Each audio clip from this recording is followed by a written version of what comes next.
This is where I am every day, right here. We're gonna start at Jackson and Pulaski, which is the West Garfield area. This is where it's a hot spot, it's a target spot. Patricia Hilliard spends most of her time in one of Chicago's deadliest neighborhoods. She's a violence interrupter, meaning she watches for signs of a fight and tries to step in before someone gets shot. I was born and raised around here. I've lived on just about every block from Congress on down to Madison. You're really part of this neighborhood. I am a part of this neighborhood. I am a product of this neighborhood. Around here, I was a gang member. I was their queen. I was considered the big hat. I was a gang chief, which is why I love being assigned to this area, because I get to give back to the community. I get to rebuild some of the things that I helped tear down. And with the people.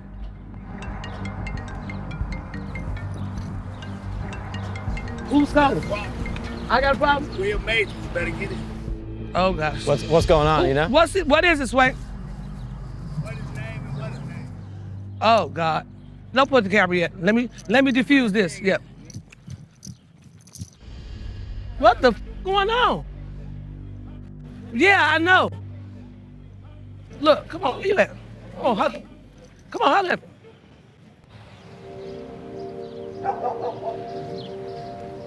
I'm literally shaking. What just happened there? So that was a conflict that more than likely was finna turn to gun violence. They had guns on them. Fortunately, I knew both of the parties, so I got in the middle and was able to talk one down and put him in the car and make him put the gun away. You saw the gun, though. You saw it. There was plenty of them. I was able to get them separated and have him drive off. And I called him on the phone to make sure he doesn't come back.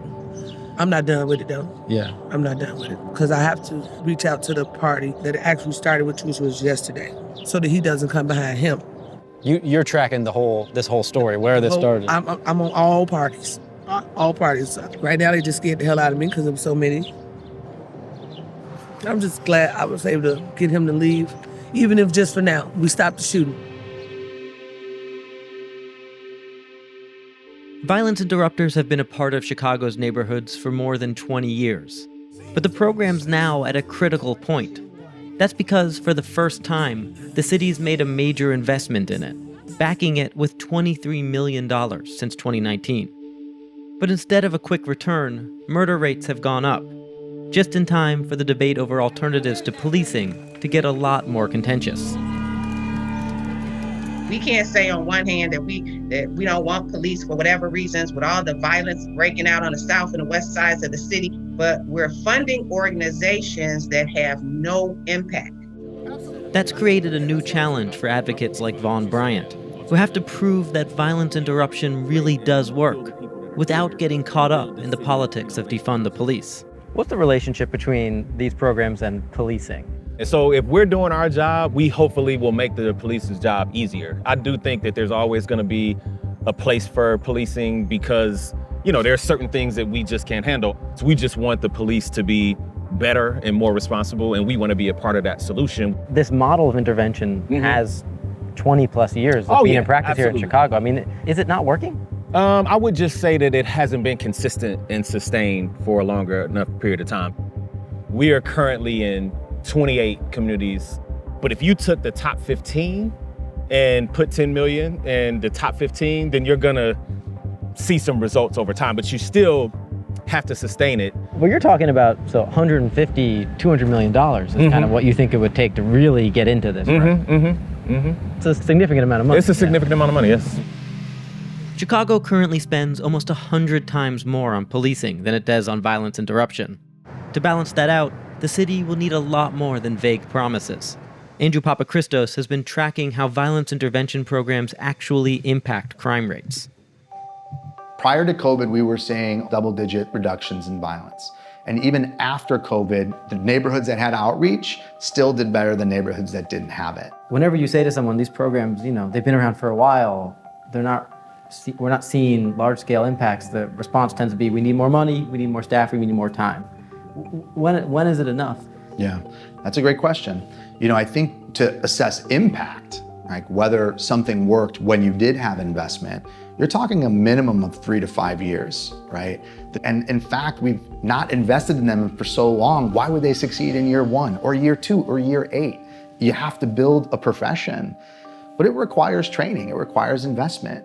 Is that complicating when the conversation over funding and supporting and building up these programs is tied into this larger debate about where should the police's role end? I think that's where we are right now, and I think it's super complicated. The thing I would caution against as we invest in public dollars is tying success to just crime rates. We don't do that with police, right? Because in which case we should be taking money away from the police just because crime went up. But we are at the most fundamental turning point in this city I've seen. This is the moment. I think we got to get it right. The job of getting it right and doing it in a way that doesn't inflame the debate over defunding the police falls partly to Norman Kerr, the city's first director of violence reduction. Are you sensitive a little bit to the idea that this is somehow in opposition to policing? I don't think it's in opposition, and it shouldn't be pitted against police. It shouldn't be pitted against any other industry or program. Violence interruption, street outreach is its own field. We're trying to legitimize it. We establish standards that all our programs are living up to because we want it to be legitimate. No question about whether it's needed or not, and it's not a flavor of the month. Are you worried that if this program doesn't get a much bigger investment pretty fast, that public support will disintegrate around it? I'm always worried about it. I lose sleep over it. I mean, it's just really frustrating that we have to do this sales pitch all the time around this. If this were, some affluent suburb, we wouldn't be thinking twice about it.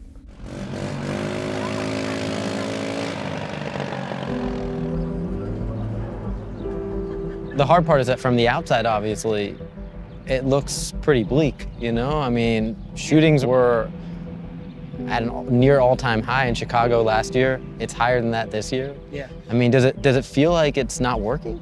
Well, you know what? I don't feel like it's not working because I know firsthand the progress that I personally have seen myself, that I've made. But it looks like you have to kind of focus on small victories in a way. Exactly, and I'll take that. See, that's the thing, I'll take it. I'll take it. If I can get a little progress out of a person who can't nobody get through, who won't even stop and give you the time of day, I'll take it.